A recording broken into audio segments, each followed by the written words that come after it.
Hello everyone and welcome back to the Division 2. I've got a special build for you guys today that I'm really excited to share with you. I know I say it every single time, but this one is something special. Before we get into the build, I want to tell you guys how to use this the most effective way possible. All you have to do to get the most out of this build is run around in circles and shoot the enemy. That's it. This build comes with a ton of armor and with that, a ton of damage. I promise you want to stick around. This is unlike anything you've ever seen before in the Division 2. Now if you're new here, I never use expertise or seasonal modifiers. This build is a monster and you're seeing how it works with no extra bonuses. It will work for you. It'll work even better for you if you use expertise or modifiers. Sorry if I've been going on a little too long about it. I just love talking about this build. Let's start things off with our 4 pieces of Striker. This is the foundation of our damage. Here's our 4 pieces of Striker. We're using the mask, the gloves, the holster, and the knee pads. For the 2 and 3 piece set bonus, we get 15% weapon handling and 15% rate of fire. And because we're using 4 pieces of Striker, we get access to the talent Striker's Gamble. Striker's Gamble is going to increase our weapon damage by up to 65%. It works like this. Every time you land a shot on an enemy, you get a stack. That stack represents 0.65% weapon damage. This will stack up to 100 times, giving you the 65% increased weapon damage. 100 stacks may sound like a lot, but with this build, it's nothing. Really easy to obtain. The next piece might be a little confusing for some of you who are new here, but the ones who know. And that piece is the Walker Harris chest piece. Why would I be using a Walker Harris chest piece instead of a Sokolov chest piece? There's a little secret to Walker Harris that I feel like a lot of content creators aren't aware of, and that is that the 5% weapon damage is actually multiplicative, where the 10% on the Sokolov piece is not. It makes sense why this is like this, because damage to armor and damage to health are both multiplicative values, so why wouldn't the devs make the weapon damage multiplicative too? Alright, now back to the main focus of this chest piece. The reason we want the Walker Harris is because of that 5% weapon damage that's multiplicative, and the talent that we want to be using on it is Obliterate. Obliterate works the exact same way that the Striker's Gamble talent does. There is one thing different about it, is it only counts critical hits. So every time you land a critical hit on an enemy, you will get a 1% stack that will stack up to 20 times. So with this talent in combination with the Striker's Gamble, we'll be at 85% weapon damage increase. This is pretty massive considering that we have a ton of extra damage to add on top of this. And a large source of that damage is actually going to be our final piece of gear, and that is the Momento exotic backpack.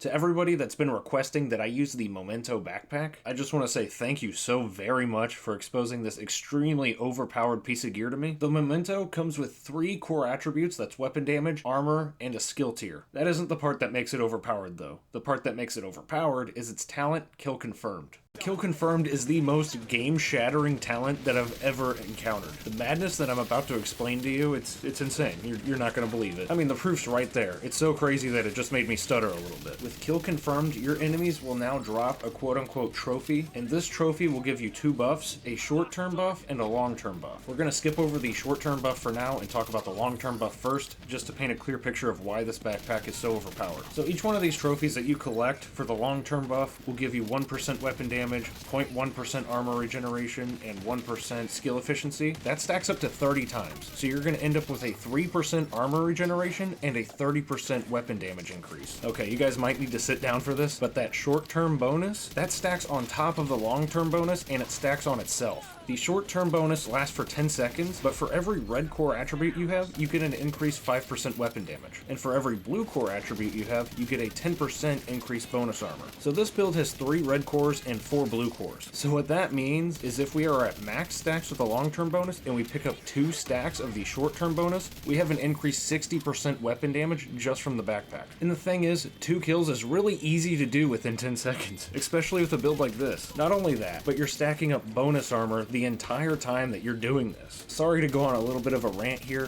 This thing is just so broken, and I really want you guys to understand that so you can try it out for yourself. But yeah, this thing is absolutely insane. Let's move on to our primary weapon of this build, and that's going to be the Lady Death. The Lady Death is an exotic SMG. This is found in the Warlords of New York DLC. If you don't have the Warlords of New York DLC, just use the Dark Winter. That's a named vector that has perfect killer on it. You might be noticing that tiny mag size and think there's some kind of a problem with this weapon, but just wait, the talent makes all the difference. And its talent is Breathe Free. This talent rewards you just for moving around. Breathe Free is another one of those talents that are just a little bit too powerful. The insanity revolving around this one is it's rewarding you for moving. If you're walking around, you gain 4 stacks per second. If you're sprinting, you get 8 stacks per second. Here's the kicker. Each stack is worth 75% amplified weapon damage, and each one of these stacks go out with each bullet that you fire. You see why this might be a little too powerful? We have the Momento buffing us, we have the Striker's battle gear buffing us, we have the Obliterate talent buffing us, and now we have this one amplifying our weapon damage by 75%. It gets even better than that, because every time you get a kill, you get a 20% movement speed buff for 10 seconds. This one does not stack, but that doesn't really matter whenever you have 10 seconds to zoom around and pick up bonus armor and increase weapon damage from the Mementos trophies. So yeah, this build is increasing your weapon damage by a crazy amount, it's giving you a ton of bonus armor, and it's making you move faster. But let's talk about our final piece of this build, and that is the named shotgun, the Lefty. So with the Lefty, it's another case of the ones who know, and if you don't know, well, check out this video, it'll explain it for you. But all I can say for now is that the Lefty is the fastest way to build stacks with Striker, Heartbreaker, and the Obliterate talent. The Lefty comes with a neat little bonus, Perfect Sledgehammer. Perfect Sledgehammer is an insane talent. You're going to be leading into your first fight with the shotgun anyway, so if you throw a grenade, any enemies that it hits will take 20% more damage to armor, and they will take a debuff to their movement speed by 30%. The beautiful thing about this is that that buff stays there even if you switch to your other weapon, and that mark will last for 10 seconds. That gives you plenty of time to get the Breathe Free talent working for you, so you can take everybody out. Before we get to the legendary footage and the outro of this video, we're going to be looking at the full build, the specialization, and then the stat review. Here's the full build. Kids, hide your eyes because this build is extremely scary. If you're doing missions or bounties with this build, you don't need to worry about taking any extra steps to make sure that this build works. But if you're taking on heroic control points, it's probably best if you get 5 to 10 stacks with the Momento before you go in and try to take out that control point. Once you have those 5 to 10 stacks, you can just run around and take them all out as you see fit. You don't need to worry about this for missions because there's plenty of reds and purples, and they're already pretty easy to take out with this build, so you can just farm all the stacks you need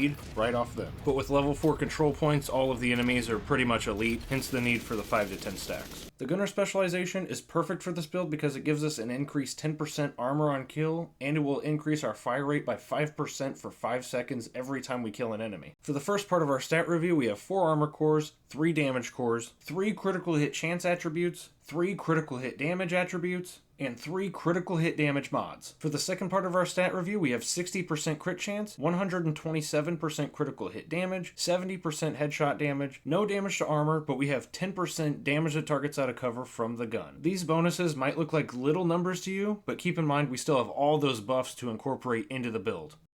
Thank you guys so very much for checking out this video. If you're new here, don't forget to like and subscribe, and feel free to check out my other builds. It's unlikely that you'll find any of them anywhere else, but they are all tested in solo legendary situations, and they are crazy. As always, there will be legendary footage of this build playing after the outro. This one's legendary footage is going to be a little bit different. It's going to exclusively be in the summit, and that's because the Lady Death does not have the range to take on solo legendary missions. With that being said, this build and this build right here are perfect for soloing legendary summit situations. And with that, I want to thank you guys again so very much for checking out this video, and as always, I hope to see you guys in the next one.